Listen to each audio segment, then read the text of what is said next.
If you've seen Bombay on a map, you'll see that Bombay is like an estuary, a narrow stretch of land jutting out of the mainland with water on all sides. And geopolitically speaking, it was not fit for human habitation originally, especially not in the large numbers that we see today. 149 kilometers is the length of our coastline, and there's about 16 kilometers of beaches.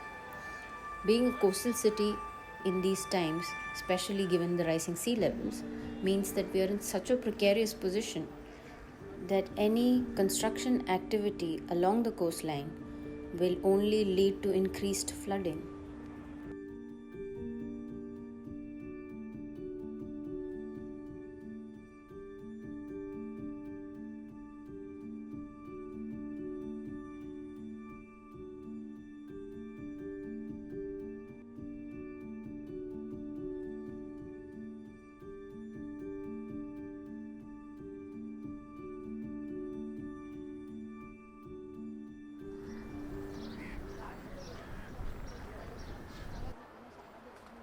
ये जो Worli Koliwada village है that is more than 800 plus year old. Like our more than 8-10 generations are doing fishing only. आपने देखा रहेगा मुंबई में शेट्टीज़ है, पंजाबीज़ है, Sindhis है जो होटल्स चला रहे हैं या अलग बिजनेस चला रहे हैं.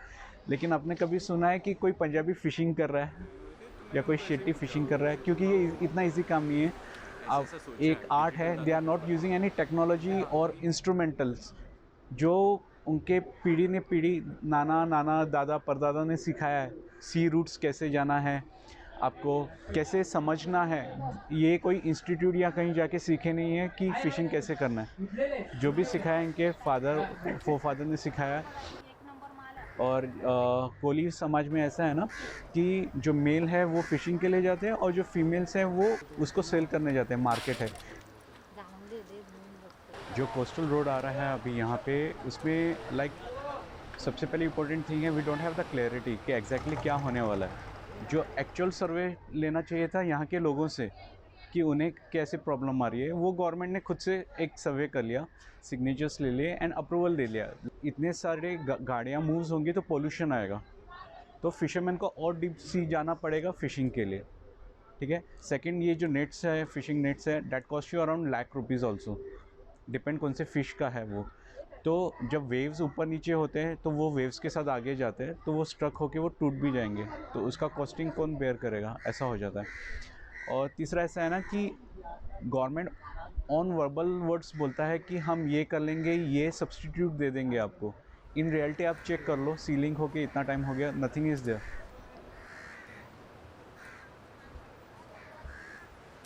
नेचर साथ नहीं देता है, वो हम एडजस्ट करते हैं क्योंकि वो उतने सालों का एक्सपीरियंस है कि कभी उतरना है कभी नहीं उतरना है. लेकिन आप जैसे ये मॉडिफिकेशंस कर लोगे, एनर्जी टाइम सब मेरा स्पेंड होने वाला है, गवर्नमेंट का कुछ नहीं जाने वाला है. और धंधा हमारा पारंपरिक है, वो अभी हम लोग को करना ही पड़ता है. इसके ऊपर हम लोग का पेट है. जो फिशरमैन फिशिंग करता है उसको बहुत परेशानी हो गया है, क्योंकि जिस जगह में फिशिंग करता है उधर इन लोगों ने भराव डाल के रास्ता बना रहे हैं. अभी हम लोग ने उसको विरोध किया था, सरकार को विरोध किया था इसके बारे में. लेकिन क्या शासन की बुरी क्या चलता है, हम लोग का कुछ नहीं चलेगा. वो उसका वो करने वाला है. गवर्नमेंट ये नहीं सोच रही है कि हम सी पॉल्यूटेड है उसको कैसे क्लीन करें. ठीक है. जो यहाँ के मूल रहवासी है जो इतने साल से, उनके अपग्रेडेशन के लिए हम क्या करें. आप डेवलपमेंट करो सिटी का. हमने कभी भी कंट्री और सिटी का डेवलपमेंट ही चाहा है, लेकिन आप जो मूल रहवासी है उनको कंसीडर करो. आप उनको लेके चलो, उनके प्रोज एंड कॉन्स सुनो. It's a $1 billion $1 trillion industry air का टर्नओवर है इसका, मुंबई का ही फिश का. अगर आप वर्ली कोलीवाड़ा में बोल रहे हो तो 650 families of Koli people, the population is more than 1 lakh here. ठीक है. So by default you are affecting a life of 20,000 people. अगर कुछ प्लान कर रहे हो for the betterment of development of the city, so make sure कि nature को आप मत टच करो. सिंपल है. रोड तक कभी पानी और गार्बेज आया नहीं था, सी गार्बेज, वो अभी आना स्टार्ट हो गया। तो आप सी को मॉडिफाई कर रहे हो, तो उसके कॉन्स आपने अजम्पशन में डाले ही नहीं है शायद से, या आपने अज्यूम नहीं किया कि नेचर इतना थ्रो बैक करेगा, जो होना स्टार्ट हो गया। तो वो बहुत इफ़ेक्ट कर रहा है। आप रोड तो मार रहे हो, ब्यूटिफिकेशन कर रहे हो, लेकिन नेचर के साथ आप जो कर रहे हो वो अनएक्सपेक्टेड बिहेवियर आ रहा है अभी बाहर, और वो सीलिंग बांधने के बाद भी आया है और आगे कोस्टल बांधने के बाद भी आएगा।